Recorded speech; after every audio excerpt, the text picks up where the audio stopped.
জগৎ আর শীলা একটা ছোট ঘরে থাকত। জগৎ একটা ফ্যাক্টরিতে কাজ করত আর শীলা লোকেদের ঘরে বাসন ধোয়ার কাজ করত। তাদের একটা মেয়ে ছিল মীনাক্ষী, যে অনেক সুন্দর ছিল। যে কেউ মীনাক্ষীকে দেখত তার দিকে তাকিয়েই থাকত। একদিনের কথা, যখন মীনাক্ষী আর তার বান্ধবী পায়েল কলেজ থেকে ঘরে ফিরতে থাকে, রাস্তায় মীনাক্ষী একটা এয়ার হোস্টেসকে অটোতে বসতে দেখে। তাদের জীবন কত ভালো, রোজ নতুন জায়গায় ঘোরে। তুইও এয়ার হোস্টেস হয়ে যা, তারপর সারা বিশ্ব ঘুরে বেড়াবি। ওহ, আমি আর এয়ার হোস্টেস কোনোদিন হতে পারবো না। আরে কেন হতে পারবি না? কি অভাব আছে বলতো? দেখ কত সুন্দর আছিস। সারা কলেজে এমন কোনো সুন্দরী নেই। তাছাড়া তোর হাইট কত ভালো, তোর ইংরেজি এত ভালো যে সবাইকে ফেল করে দিস। আরে কিন্তু মা বাবা তো কোনোদিন রাজি হবে না। তাদেরকে রাজি হতে হবে। আর মানবে না কেন? একবার গিয়ে তাদের সাথে কথা বল। বাড়ি গিয়ে মীনাক্ষী নিজের মা বাবার সাথে কথা বলে। বিমানের নাম শুনেই তার বাবা ঘাবড়িয়ে যায়। এটাতে ঘাবড়িয়ে যাবার কি ব্যাপার? ভেবে দেখো, আমাদের মেয়ে যদি বিমানে ওড়ে তো আমাদের কত নাম হবে। এত ভালো কাপড় পরে যখন ঘর থেকে বাইরে যাবে, তো আমি গর্বিত হয়ে বলবো যে আমার মেয়ে এয়ার হোস্টেস আছে। মীনাক্ষীর মা রাজি হয়ে যায় আর তার বাবাও মেনে নেয়। এইটা দেখে মীনাক্ষী অনেক খুশি হয় আর এয়ার হোস্টেসের ব্যবস্থায় লেগে যায়। ও অনেক পরিশ্রম করে আর অবশেষে এয়ার হোস্টেসের ইন্টারভিউতে যায়। সে ইন্টারভিউটা ক্লিয়ার করে নেয় আর অবশেষে একটা এয়ার হোস্টেস হয়ে যায়। অবশেষে আমি এয়ার হোস্টেস হয়ে গেলাম। এবার যখন এই খবরটা মা বাবাকে দেব তো তারা অনেক খুশি হবে। মীনাক্ষী বেশ আনন্দে নিজের বাড়ি ফিরে যায় আর নিজের মা বাবাকে খবরটা দেয়। তার মা বাবা খবরটা পেয়ে অনেক খুশি হয়। 4 দিন পর মীনাক্ষী এয়ার হোস্টেসের ইউনিফর্ম পরে ভালো করে তৈরি হয়ে ঘর থেকে বেরোয়। আমার মেয়েকে দেখতে কত সুন্দর লাগছে না? আজকে তার বিমানে প্রথম দিন আছে। এবারও সারা বিশ্বে উড়বে। চলো, ভালোই হলো। অবশেষে তোমার মেয়ে তোমাকে এত গর্বিত করলো। এবার তো তোমার ঘরের অবস্থাও শুধরে যাবে। ঠিকই বলছো তুমি। এবার যেন সব ভালো হোক। মীনাক্ষী এয়ারপোর্টে পৌঁছয়।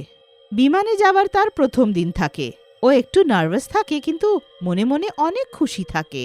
তার প্রথম দিন অনেক ভালো থাকে। ও হাসি খুশি বাড়ি ফিরে যায় আর নিজের মা বাবাকে বিমানের সম্বন্ধে সবকিছু বলে। দুজনই বেশ মন দিয়ে তার কথা শুনতে থাকে আর মনে মনে অনেক খুশি হয়। সব অনেক ভালো চলতে থাকে। এবার মীনাক্ষীর মাকে লোকেদের ঘরে গিয়ে বাসনও ধুতে হয় না। তাদের ঘরের অবস্থা অনেক ভালো হয়ে যায়। সব যেন এইভাবেই ভালো থাকুক আর ঈশ্বর নিজের কৃপা আমাদের উপরে রাখুক। মীনাক্ষী প্রার্থনা করে আর নিজের চাকরির জন্য বেরিয়ে যায়। সেদিন তার চাকরিতে যেতে অনেক দেরি হয়ে যায় আর তার উপরে বৃষ্টি আরম্ভ হয়ে যায়। হে ভগবান, এটা আবার কি?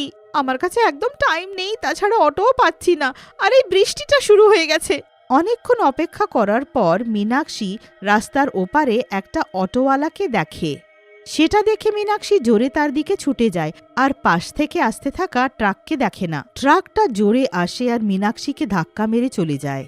তার মাথা থেকে রক্ত বেরোতে লাগে আর কিছুক্ষণেই সে মারা যায়।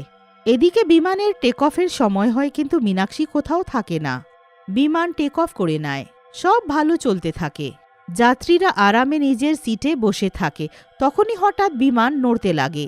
সবাই ঘাবড়িয়ে যায়। তখনই হঠাৎ বিমানের নড়াচড়া বন্ধ হয়ে যায়।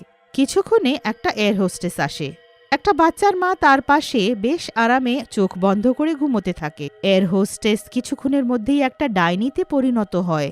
বাচ্চাটা তাকে দেখে অনেক ভয় পেয়ে যায় আর জোরে চিৎকার করতে লাগে।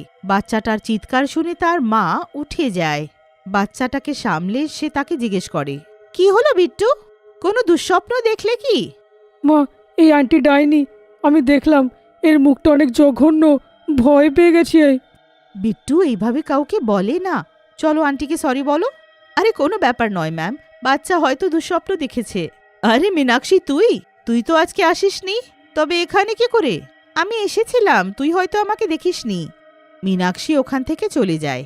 নিধির ঠিক করে মনে থাকে যে মীনাক্ষী আজকে আসেনি, আর সে অবাক থাকে যে মীনাক্ষী একটা চলন্ত বিমানে কি করে চলে এলো। নিধি এই সম্বন্ধেই ভাবতে থাকে। তখনই হঠাৎ বিমান আবার ঝাঁকুনি খায়। এটা আবার হচ্ছে কি? আমাকে গিয়ে দেখতে হবে। কেউ বুঝতে পারছিল না যে বিমানটা বারবার ঝাঁকুনি খাচ্ছে কেন। সবাই অনেক চিন্তিত থাকে। কারণ প্লেনে কিছু খারাপ থাকে না, তবে এটা হচ্ছে কেন? নিধি প্লেনের পাইলটের কাছে গিয়ে জিজ্ঞেস করে যে এটা বারবার হচ্ছে কেন, কিন্তু তারা কোনো উত্তর দেয় না। পাইলটের ব্যবহার তার একটুও ঠিক মনে হয় না, আর সে অনেক চিন্তিত হয়। সে যখন অন্য এয়ার হোস্টেসকে গিয়ে এটা বলে যে তাদের পাইলট মিস্টার রান্ধির আজব ব্যবহার করছে, তো সেই এয়ার হোস্টেস এটা শুনে অবাক হয়ে যায়। মিস্টার রান্ধির তো ছুটিতে আছেন, আজকে অন্য কেউ এসেছে।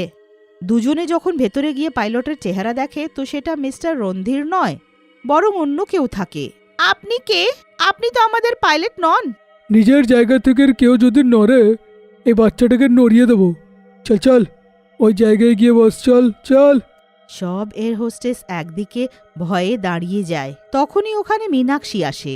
বাচ্চাটাকে ছেড়ে দাও, আমি বললাম বাচ্চাটাকে ছেড়ে দাও। লোকটা বাচ্চাকে ছেড়ে মীনাক্ষীর গলা ধরে নেয়। মীনাক্ষী রেগে নিজের চোখ লাল করে নেয় আর ধীরে ধীরে করে একটা ডাইনিতে পরিণত হয়। ডাইনিকে দেখে লোকটা ভয় পেয়ে যায়। ডাইনি লোকটার গলা ধরে নেয়। সব যাত্রীরা ডাইনিকে দেখে অনেক ঘাবড়িয়ে যায়। ডাইনি কোথা থেকে এলো রে? এবার বল তোর সাথে কি করি? তোকে এখানে মেরে ফেলি না বিমান থেকে ফেলে দিই? তুই এতগুলো নিরীহ লোকেদেরকে মারতে চাস, আর যখন তোর পালা এলো তো বলছিস আমায় মেরো না? এটা কি করে হতে পারে? ডাইনি লোকটাকে জোরে ঘুষি মারে আর সে পাইলটের কাছে গিয়ে পড়ে যায়। আমি শুধু তোকে নয়, এই পাইলটটাকেও মেরে ফেলবো। তোমরা আমার হাত থেকে আর বাঁচবে না। পাইলট ডাইনিটাকে দেখে এত ঘাবড়িয়ে যায় যে তার হাত কাঁপতে লাগে, আর ও ভুল করে কোনো ভুল বোতাম টিপে দেয়। বোতামটা টেপার পর বিমান জোরে ঝাঁকুনি খেতে লাগে আর তার ব্যালেন্সটা খারাপ হয়ে যায়। যাত্রীরা সবাই ভয়ে চিৎকার করতে লাগে।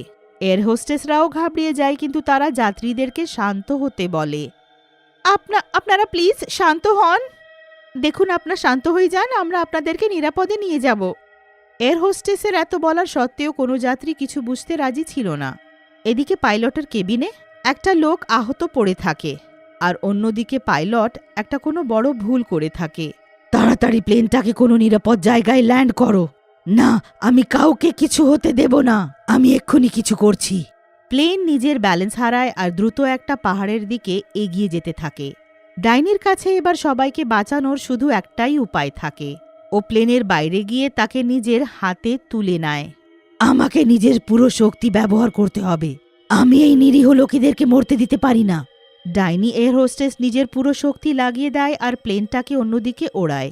কিছুক্ষণেই প্লেন আবার নিজের ব্যালেন্সে চলে আসে। ঈশ্বরের ধন্যবাদ, এবার আমাদের কিছু হবে না। নিধি তাড়াতাড়ি অ্যানাউন্সমেন্ট করে, দেখুন, পাহাড়ের সাথে আর বিমানের সংঘর্ষ হবে না, এবার সব নর্মাল আছে। আমরা কিছুক্ষণে একটা নিরাপদ জায়গায় ল্যান্ড করব। আপনারা সবাই শান্ত থাকুন আর নিজের সিট বেল্ট বন্ধ করুন, আমাদেরকে একজোট থাকতে হবে। কিছুক্ষণেই বিমান একটা নিরাপদ জায়গায় ল্যান্ড হয়। এয়ার হোস্টেস বিমানের দরজাটা খোলে আর সব যাত্রীরা এক এক করে বাইরে চলে আসে। সবার বেরিয়ে আসার পর এয়ার হোস্টেসরাও বেরিয়ে আসে। এবার সবাই ডাইনিকে খুঁজতে লাগে, কিন্তু তাকে কোথাও দেখা যায় না। তখনই কিছুক্ষণে হঠাৎ সে দুজন লোকটাকে গলা ধরে বাইরে নিয়ে আসে। আজকে তোমার কারণে এতগুলো যাত্রীদের প্রাণ বিপদে পড়ল, তোমরা এসব করলে কেন? এবার আমি তোমাদেরকে জ্যান্ত ছাড়ব না।